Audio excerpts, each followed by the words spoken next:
तुषारहार धवला या शुभ्रवस्त्रावृता या वीणावरदण्डमण्डितकरा या श्वेतपद्मासना या ब्रह्माच्युतशङ्करप्रभृतिवीरदेवै सदा वन्दिता सा मां पातु मीरा भगवती निःशेषजाड्यापहा।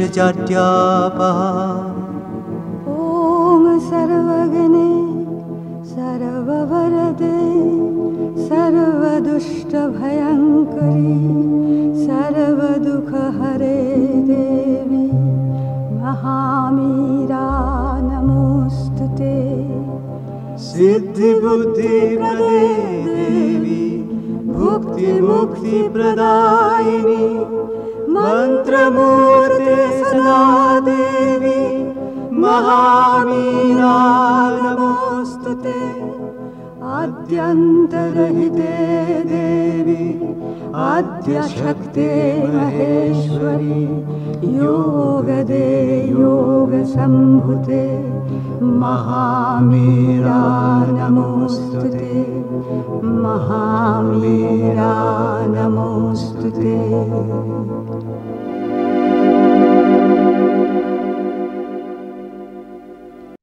माँ आम पढ़ा मातृ रचनावली भाग 10 ज्ञान 77 और 78 जोटा आलोचना होता तार आज आम सेकेंड पार्ट आलोचना करवा।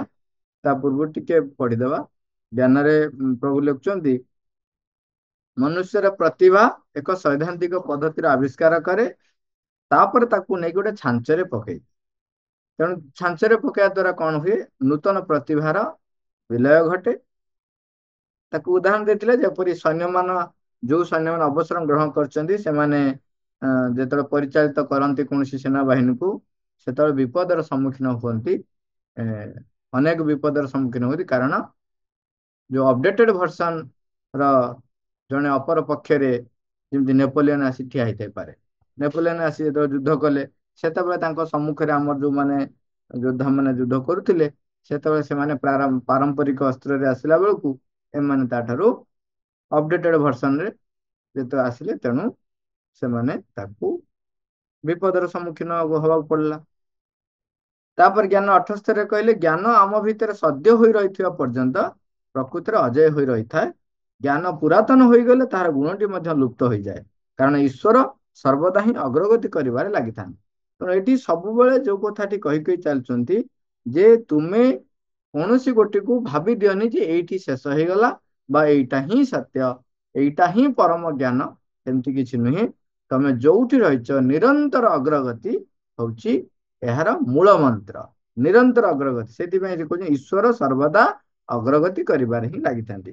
से तार जेतेबेले आलोचना होता सेतेबेले से कथा गुडी को कहले जे तुम्हें जो नूतन अनुभवटी पाई था से अनुभवटी तुमको पूरा नूतन सत्य आनी दिए एवं तुम भितरे अनेक सामर्थ्य को वृद्धि करे किंतु सेतिकिरे तुम्हें न अटकी ताठार पुणी आहरी उन्नति करने तुमको प्रस्तुत रहा पड़ो सदा सर्वदा। से कहते जे सत्यर वृष्टिपात हुए किंतु तुम्हें जो गोटे बिंदु उपलब्धि कर पारा परे तुम्हें जो सत्यटा उद्घाटन हम सेटा हमको गोटे विराट सत्य भाया देखा विराट सत्य एवं ता भी कहना आमे जो असत्यर मिथ्यार कबल पड़ रहीचु ता भितर सत्यर गोटे बिंदु मध्य आम पई गोटे विशाल जगतर वर्णना विशाल शांति विशाल से जो गोटे असीम माने आम भितर बांधी रहीचु माने ससीम भितर बांधी रहीचु जो असीम आनंद असीम ज्ञानर भंडार ता भितर गोटे बुंदा भी आमको असीमतार स्पर्श आनी दिए। तेणु आम भावुचे से बोधे आमर सरीगला बोली माँ कहूँ ना सत्य वर्षण एमती चली थाए एवं तुम्हें जदि सेठी रहीगल किंतु से सत्य वर्षण होगी बहुत आगू को चलीगला। तेणु माँ लक्ष्मण श्रीरविंद एक कथा कहना चाहते जदि तुम्हें से लिखुं सत्य जेपरी सतत अजाड़ी देवार लगी एवं तेणु तुमको अत्यंत त्वरार सहित से प्रस्तुत रहा पड़ो ନଚେତ୍ ହୁଏତ ବହୁତ ବିଳମ୍ବ ହୋଇଯିବ। ତେଣୁ ସବୁବେଳେ ତୋରା ମାନେ ନିଜକୁ ପ୍ରସ୍ତୁତ ରହିବାକୁ ପଡିବ। ଏଇ କଥାଟି ଆମକୁ ଶ୍ରୀରାମ ଏଠି କହୁଛନ୍ତି ବୋଲି ମା ବାରମ୍ବାର ସେଇ କଥାଟି କହୁଛନ୍ତି। ତାପରେ ଯେହେତୁ ପ୍ରଶ୍ନ ଆସିଲା ଯେ ଏଇଟା ମନ ଭୂମିରେ ସାଧାରଣତଃ ରୂପାନ୍ତର ହବ, ପ୍ରାଣ ଆଉ ଶରୀରରେ କଣ ଏମିତି ହୁଏ? ତାପରେ ମା କହୁଛନ୍ତି ଯାହାବି ଯେକୌଣସି ଭୂମିରେ ବି ହଉ, ଯାହାବି କିଛି ରୂପାନ୍ତର ଘଟିବ ତାହା ନିମ୍ନ ଭୂମି ଗୁଡିକରେ ମଧ୍ୟ ତାର ପ୍ରତିକ୍ରିୟା ଦେଖେଇବ, ପ୍ରତିକ୍ରିୟା ହବ, ପ୍ରଭାବ ପଡିବ। ଏବଂ ସେଠୁ ତାପରେ କହୁଛନ୍ତି ନୀରବ ମନ ହିଁ ପ୍ରକୃତରେ ସତ୍ୟ ଉଦ୍ଘାଟନ କରିପାରିବ। ଏବଂ ଯେତେ ନୀରବ, ଯେତେ ଖୋଲା, ଯେତେ ସ୍ଥିର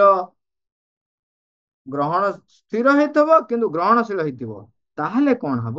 ତାହା ଅଧିକରୁ ଅଧିକ ନିଜକୁ ଆମର ଏ ନିମ୍ନ ଭୂମିରେ ପରିପ୍ରକାଶ କରିବାରେ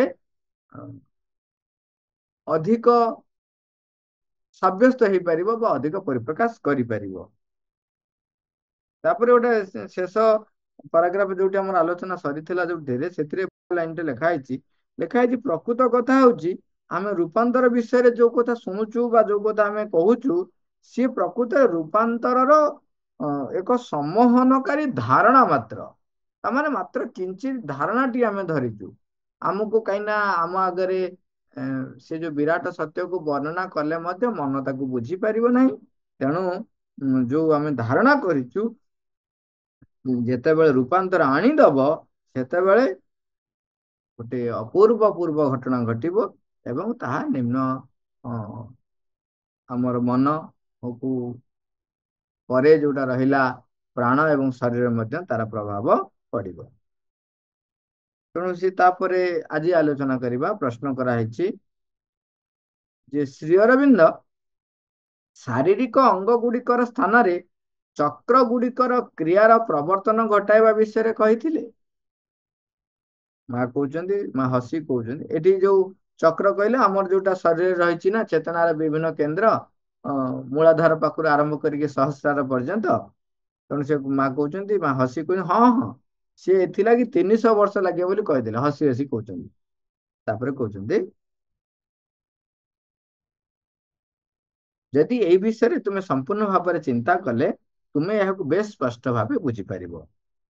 ଯଦି ଏହା କେବଳ ଗୋଟିଏ କଥାକୁ ବନ୍ଦ କରି ଅନ୍ୟ ଆଉ ଗୋଟିଏ କଥା ଆରମ୍ଭ କରିବାର ଏକ ବ୍ୟାପାର ହୋଇଥାନ୍ତା, ତେବେ ତାହାକୁ ବେଶ କ୍ଷିପ୍ର ଗତିରେ ସମ୍ପାଦନ କରାଯାଇ ପାରନ୍ତା। ମାତ୍ର ଗୋଟିଏ ଶରୀର ଯେପରି ତାର କ୍ରିୟା ଗୁଡିକୁ କରିଯାଉଥିବ, ସେଥିଲାଗି ତାହାକୁ ଜୀବିତ ରଖିବା ଏବଂ ଯୁଗପତ୍ ଭାବରେ କଣ କହୁଛନ୍ତି, ଗୋଟେ ଶରୀର ଯେପରି ତାର କ୍ରିୟା ଗୁଡିକ କରିଯାଉଥିବ, ସେଥିଲାଗି ତାକୁ ଜୀବିତ ରଖିବା ଏବଂ ଯୁଗପତ୍ ଭାବରେ ସେଥିରେ ଏକ ନୂତନ କ୍ରିୟାତ୍ମକତାର ସଞ୍ଚାରଣ ଘଟାଇବା, ଯାହାକି ଶରୀର ବଞ୍ଚି ରହିବା ଲାଗି ଯଥେଷ୍ଟ ହୋଇପାରୁଥିବ। ଯୋଉ କ୍ରିୟାରେ ବର୍ତ୍ତମାନ ଶରୀର ଚାଲିଛି ତା ଭିତରେ ଏକ ନୂତନ କ୍ରିୟାତ୍ମକତାର ସଞ୍ଚାରଣ ଘଟେଇବ, ଯାହା ଫଳରେ ସେ ଅନେକ ବର୍ଷ ବଞ୍ଚି ପାରିବା ପାଇଁ ସମର୍ଥ ହବ ଏବଂ ତା ସହିତ ଏକ ରୂପାନ୍ତର ବି ଘଟାଇବା। ଏ ସବୁ ଯାକ ମିଶି ଏପରି ଜଟିଳ ହୋଇଯିବ ଯାହାକୁ ଉପଲବ୍ଧି କରିବା ପ୍ରକୃତରେ ଅତ୍ୟନ୍ତ କଷ୍ଟକର ହୋଇପଡିବ। ମୁଁ ଏ ବିଷୟରେ ଖୁବ ସଜ୍ଞାନ, ପ୍ରକୃତରେ ଖୁବ ସଜ୍ଞାନ। କୌଣସି ପ୍ରକାର ବିପତ୍ତି ନ ଘଟାଇ ଏହି କାର୍ଯ୍ୟଟିକୁ କରିବାକୁ ହେଲେ ଯେଉଁ ବିପୁଳ ପରିମାଣର ସମୟ ଦରକାର ହୁଏ, ମୁଁ ସେ ବିଷୟରେ ଅତ୍ୟନ୍ତ ସଜ୍ଞାନ। ଦେଖନ୍ତୁ ଶରୀର ସ୍ତରରେ ଯୋଉ କ୍ରିୟା ବର୍ତ୍ତମାନ ଚାଲିଛି ଆମର, ତାର ପର ପରିଣତି ହଉଛି ଯେ ଯେମିତି ଆମର ବର୍ତ୍ତମାନ ହରମୋନ ଏନଜାଇମ ସିକ୍ରେସନ ହଉଛି ଏବଂ ପ୍ରତ୍ୟେକ ସେଲ ଭିତରେ ଯୋଉ ବାଇଣ୍ଡିଂ କଣ ସେଲ ସିମେଣ୍ଟ ରହିଛି, ଯୋଉ ପ୍ରତ୍ୟେକ କୋଷକୁ ଗୋଟେ କୋଷ ସହିତ ବାନ୍ଧିକି ରଖିଛି ଏବଂ ଗୋଟେ ଜାଗାରୁ ଅନ୍ୟ ଜାଗାକୁ ଯୋଉ ରକ୍ତ ନେଇକି ପ୍ରବାହିତ କରୁଛି ଏବଂ ରକ୍ତ ଭିତରେ ଯୋଉ କଣିକା ଗୁଡିକ ଯାଇକି ପହଞ୍ଚୁଛନ୍ତି, ଏ ସବୁ ଯୋଉ ନିୟମ ଭିତରେ ବନ୍ଧା ରହିଛି ଏବଂ ଧୀରେ ଧୀରେ କଣ ହଉଛି, ଯେତେବେଳେ ବୟସ ବଢି ବଢି ଯାଉଛି, ସେତେବେଳେ ଗୋଟିଏ ବୟସ ଅତିକ୍ରମ କଲା ପରେ ତାପରେ କଣ ହଉଛି, ସେଗୁଡାକ ଧୀରେ ଧୀରେ ତାର କ୍ରିୟାତ୍ମକତା କମି କମି ଯାଉଛି। ଯାହା ଫଳରେ ସେଥିପାଇଁ ଆପଣ ମାନେ ଦେଖିଥିବେ ବୟସ କିଛି ହେଇଗଲା ପରେ କ୍ୟାଲସିୟମ ପରିମାଣ କମିଯାଏ। ତେଣୁ ସେଥିପାଇଁ କହନ୍ତି ଯେତେବେଳେ ବୟସ ଅଧିକ ହେଇଥିବ, ଯଦି ହାଡ ଭାଙ୍ଗିଗଲା ତେବେ କୁହନ୍ତି ଅଧିକ ସମୟ ଟିକେ ଲାଗିବ ଯୋଡି ହେବା ପାଇଁ, କିନ୍ତୁ ୟଙ୍ଗ ଏଜରେ ଯଦି ହେଇଥାଏ କୁହନ୍ତି ହଁ ଏ ଅଳ୍ପ ଦିନରେ ହେଇଯିବ। ତେଣୁ କାହିଁକି ନା ସେତେବେଳେ କ୍ୟାଲସିୟମ ସିକ୍ରେସନ କମିଯାଏ ଏବଂ ତାପରେ ଦେଖିବେ ଆହୁରି ଅନେକ ବର୍ଷ ହେଲା ପରେ ଆମର ପୋଟାସିୟମ ଲେବୁଲ କମେ, ସୋଡିୟମ ଲେବୁଲ କମେ, ଏମିତି ଧୀରେ ଧୀରେ ପୋଟାସିୟମ ସୋଡିୟମ ଲେବୁଲ ଏପଟ ସେପଟ ହୁଏ ଏବଂ ତାପରେ ଦେଖିଥିବେ କେତେ ଜଣଙ୍କର ସ୍ମରଣ ଶକ୍ତି ରହେ ନାହିଁ। ଏବେ ସାଙ୍ଗେ ସାଙ୍ଗେ ଖାଇବାକୁ ଦେଇଥିବେ ଆପଣ, ତାପରେ କହିବେ କାହିଁ ମତେ ତ ଖାଇବାକୁ ଦେଇନ। ତାପରେ ଦେଖିବେ ଧୀରେ ଧୀରେ ବୟସ ଯେତେ ଅଧିକ ବଢି ବଢି ଯିବ ସେତେବେଳେ ରିଆକ୍ସନ ଟା ଅଧିକ ବଢି ବଢିଯାଏ। ସେ ହଠାତ୍ ପୁରା ଆମ ସହିତ ନର୍ମାଲ ଗୋଟେ ସାଧାରଣ ଭାବରେ ବ୍ୟବହାର ଥିବ, ପୁରା ଅତି ଭଲ ପାଇକି ବ୍ୟବହାର କରୁଥିବେ, ତାପରେ ହଠାତ୍ ବିରକ୍ତି ହେବେ, ରାଗିବେ। ସେତେବେଳେ ଆମେ ଭାବୁଥିବା ଯେ ଇଏ ଲୋକ ଏମିତି କେମିତି ପୁରା ଅବିବେକୀ ଭଳିଆ ରାଗୁଛନ୍ତି, ଆମକୁ ଏହା ଲାଗୁଥାଇପାରେ। କିନ୍ତୁ ଏଇଟା ହଉଛି କଣ, ଇଏ ବର୍ତ୍ତମାନ ଯୋଉ ପ୍ରକାରର ଧାରାରେ ଶରୀରଟି ବଞ୍ଚିଛି ସେଇ ଧାରାରେ ଏଗୁଡାକ ହଉଛି ଏକ ସ୍ୱାଭାବିକ କ୍ରିୟା। ମୋର ମନେ ଅଛି ମୋ ଅଜା ମୋ ବୋଉକୁ ବହୁତ ଭଲ ପାଆନ୍ତି। ସବୁ ବାପା ମା ମାନେ ପୁଅ ଝିଅକୁ ଭଲ ପାଆନ୍ତି, କିନ୍ତୁ ବୋଉକୁ ବହୁତ ଭଲ ପାଆନ୍ତି।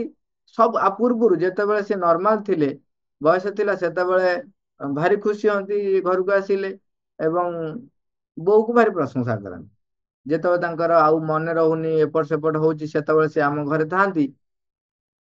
କି ଗାଳି, ମାନେ ସାଙ୍ଗେ ସାଙ୍ଗେ ମୁଁ ଖାଇବାକୁ ଦେଇକିରି ମାନେ ଖାଦ୍ୟ ଖାଇସାରିବା ପରେ ଥାଳି ନେଇଛି, ତାପରେ କି ଯେ ମାନେ 2-3 ମିନିଟ ହେଇନି, ତାପରେ ପାଣି ଗ୍ଲାସ ଆଣି ଦେଲା ବେଳକୁ ଖାଲି ପାଣି ଆଣି ଦଉଛୁ, ଆଉ ଖାଇବାକୁ ଦଉନୁ, କି ଏଟା ତୋ ଘରେ ରହିକି ମୁଁ ଏ ମଗେଇଲିଣି ସମ ମଗେଇଲିଣି ଇତ୍ୟାଦି ଏମିତି ଗାଳି ଦେଲେ।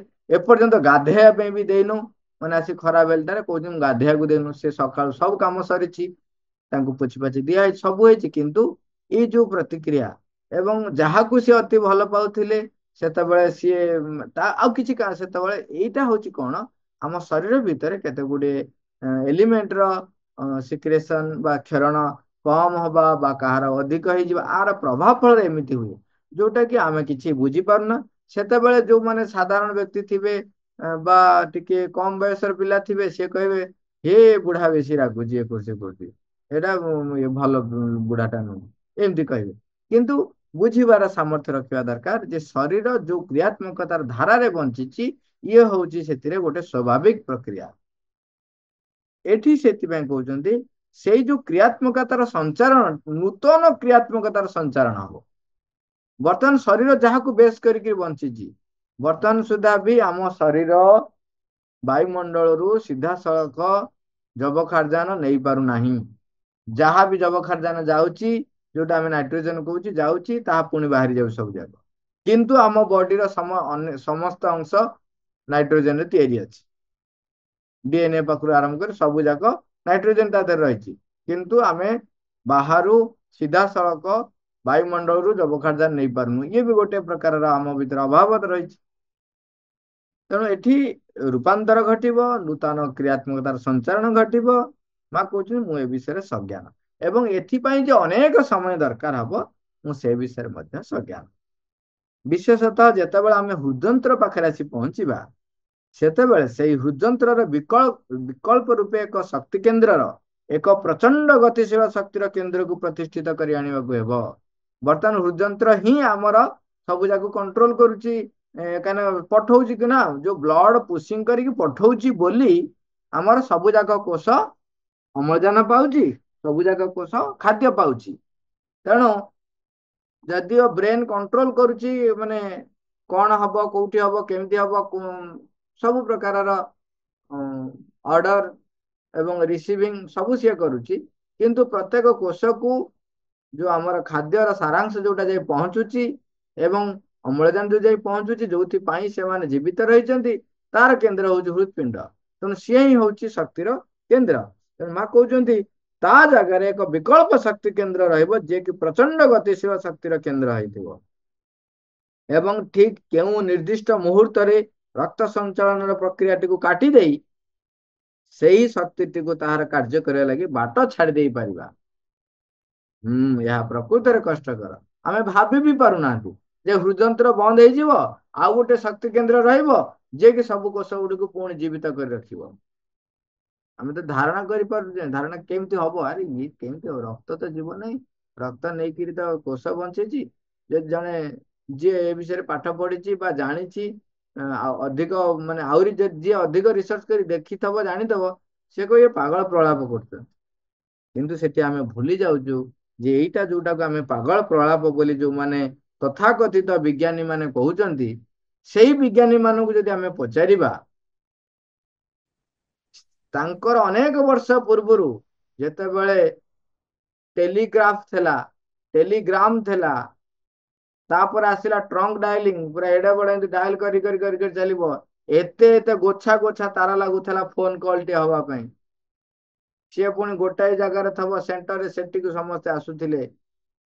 ସେତେବେଳେ ଯଦି କିଏ କହିଥାନ୍ତା, ଯିଏ ବି କହିଥିବ ଯେ ଏମିତି ଏକ ଯନ୍ତ୍ର ବାହାରିବ ଯୋଉଥିରେ ତାର ଦରକାର ହବ ନାହିଁ, ପକେଟରେ ଧରିକି ବୁଲି ହବ, ସେତେବେଳେ ତାକୁ ବି ସେତେବେଳକାର ବୈଜ୍ଞାନିକ ମାନେ ତାକୁ କହିଥିବେ ଇଏ ପାଗଳର ପ୍ରଳାପ କରୁଛି। ହଁ, ତାର ଏତେ ଗୋଟେ ଗୋଟେ ଘର ବଣ୍ଡଲ ଭଳିଆ ତାର ଏତେ ଏତେ ବ୍ୟବହାର ହଉଛି ଗୋଟିଏ ଫୋନ ପାଇଁ। ଆଉ ଇଏ କହୁଛି ବିନା ତାରରେ ଗୋଟେ ଏଡିକିଟିଏ ଥବ, ସେଟା ପକେଟରେ ପଶିବ, ବୁଲିବ, କଥା ହବ, ପୁଣି ବୁଲି ବୁଲିକା କଥା ହବ। ଇରେ ବାବା, ଏଇଟା ପାଗଳଟା।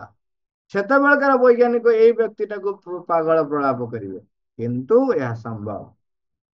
ଏବେ ବର୍ତ୍ତମାନ ଆମ ପାଖରେ ସେଟା ହଉଛି ସାଧାରଣ କଥା। ମୋବାଇଲ ଟା ବର୍ତ୍ତମାନ ଗୋଟେ ସାଧାରଣ କଥା ହେଇଗଲା ଆମର। ଯଦି କିଛି ବର୍ଷ, ଏଇ ବେଶୀ ବର୍ଷ ନୁହେଁ, କିଛି ବର୍ଷ ତଳେ ଥିଲା ବର୍ଷକୁ 99 ଟଙ୍କା, 99 ଟଙ୍କାରେ ବର୍ଷକୁ କେତିକି ଜିବି ମାତ୍ର, ସିଏ ଜିବି ଆମର ବଳୁଥିଲା। ଏବଂ ବଳିଲେ କଣ ହଉଥିଲା ନା ଆର ବର୍ଷକୁ ଫରୱାର୍ଡ ହେଇକି ରହୁଥିଲା।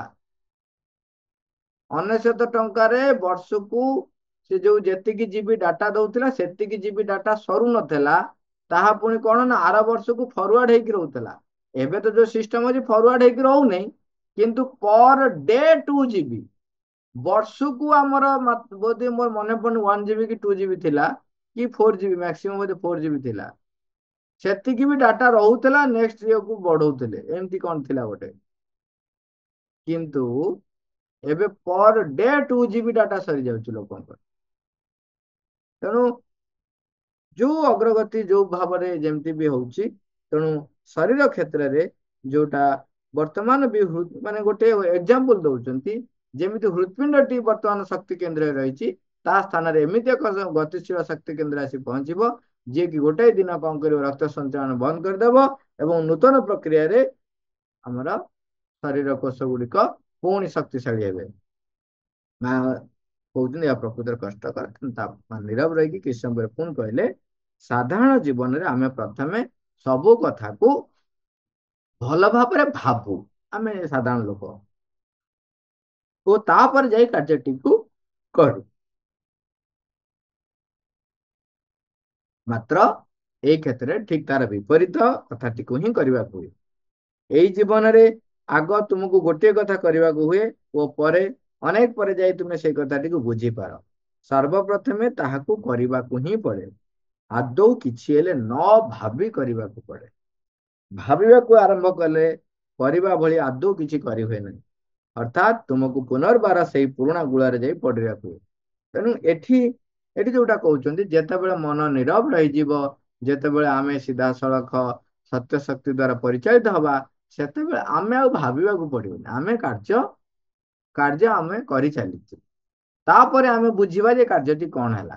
କିନ୍ତୁ ଏଠି ଲୋକ କଣ କରନ୍ତି, ବେଳେ ବେଳେ ଏଇ କଥାଟିକୁ ଏକ ଭିନ୍ନ ଅର୍ଥରେ ନେଇକିରି ନିଜ ପାଇଁ ବ୍ୟବହାର କରିଦିଅନ୍ତି। କଣ, ଯେତେବେଳେ ପର୍ଯ୍ୟନ୍ତ ଏଠି ଉଚ୍ଚତର ଶକ୍ତି ଅବତରଣ କରେଇକି ମତେ କାର୍ଯ୍ୟ କରିବ। ଏବେ ଲୋକ କଣ କହୁଛନ୍ତି, ଲୋକେ ଆକୁ ବଢିଆ ଭାବରେ ନିଜର ପାଇଁ ବ୍ୟବହାର କରିକିରି ତାକୁ ଗୋଟେ ମନ୍ଦ ଉଦ୍ଦେଶ୍ୟରେ ବ୍ୟବହାର କରୁଛନ୍ତି। ଏବେ ସିଏ ଯାହା ନାହିଁ ତାହା କରିଦଉଛନ୍ତି। ତାଙ୍କୁ ଯଦି କହିବ ଆରେ ମା ବାପା କହିଛନ୍ତି କିଛି ନ ଭାବିକି କାମ କରିବ, ପରେ ଯାହା ହବ ଦେଖାଯିବନି। ଏଠି କୁହାହଉଛି ଯେତେବେଳେ ଉଚ୍ଚତର ଶକ୍ତି କାର୍ଯ୍ୟ କରିବ, ଆମେ ବର୍ତ୍ତମାନ ଯୋଉ ସାଧାରଣ ଭାବରେ କାର୍ଯ୍ୟ କରୁଛୁ, ଭଲ ଭାବରେ ଭାବି ଚିନ୍ତି କାମ କରୁଛୁ, ସେତେବେଳେ ଉଚ୍ଚତର ଶକ୍ତି ଆମ ଭିତରେ ଅବତରଣ କରିବା ପରେ କଣ ହବ, ଉଚ୍ଚତର ଶକ୍ତି ପ୍ରଭାବରେ ଆମେ ପ୍ରଭାବିତ ହେଇ ଆମେ କାର୍ଯ୍ୟ କରିସାରିବା, କାର୍ଯ୍ୟ କରି ଯାଇଥିବା, ତାପରେ ଯାଇକି ମନ ବୁଝିପାରିବ ଯେ ଏ କାର୍ଯ୍ୟଟା କଣ ପାଇଁ କରିଛି।